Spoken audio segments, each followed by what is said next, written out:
Hello, I'm Claron the Wanderer, and here my opinion slash review of Kamen America Volume 7. First of all, great plus in this chapter, Carly new haircut, ponytail and the bike, completed Kamen Warrior, perfect in my opinion. Overall, this chapter is another setup. We see the backstory of Sig, and that in the end he and Carly were destined to be together. I My ship was Misha and Siggy, but well, with that backstory, you cannot separate these two. We now understand why Misha is so blunt.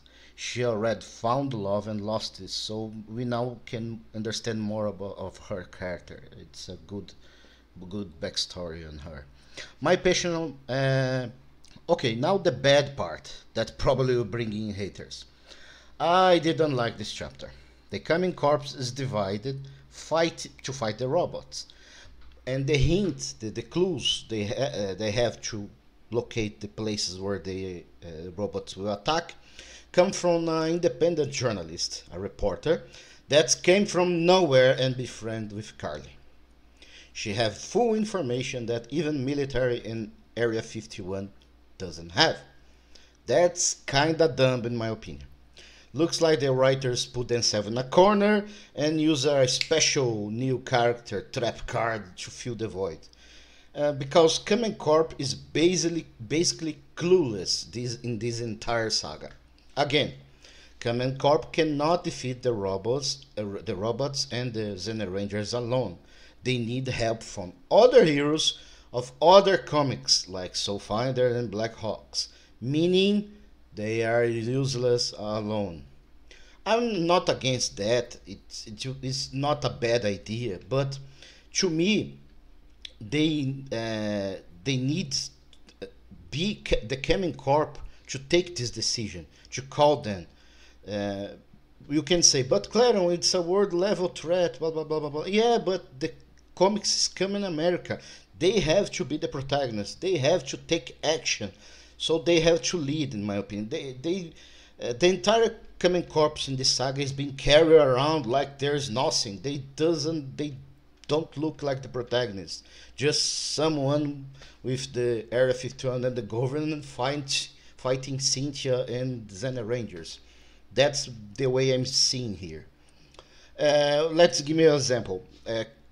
The reporter that give hint to Carly, if she had a backstory, just an example.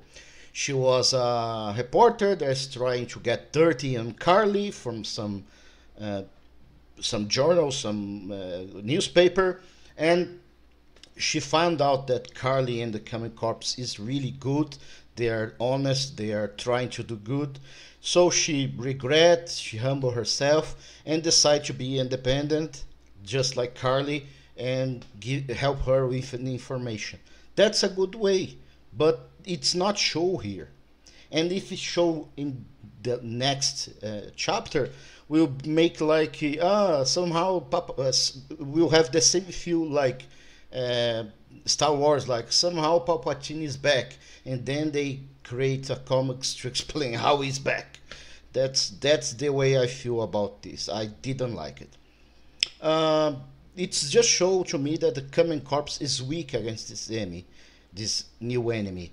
They need to step up because the Xena Rangers are a threat that they cannot defeat, and they cannot have help of other characters from other comics all the time. It's impossible to have a crossover every time they face the Xena Rangers. That's my take. They need to focus on the Kamen Corp. And also, I don't like that they are submissive and being like government employees or government agency or military Area 51 agents. I don't like that. I always prefer like Spider-Man, etc. That they Superman. They work alone or they are independent. They don't feel the need to be an agent of someone. Even when they have a group of superheroes, they don't, you know, become government pawns. That's my take. But let's see what's happened.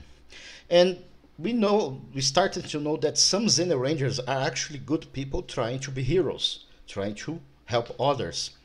Probably the Psycho Zen Ranger gave them powers because, my opinion, the Psycho Zen Ranger and the guy who gave Vicky the boost of power are the same person.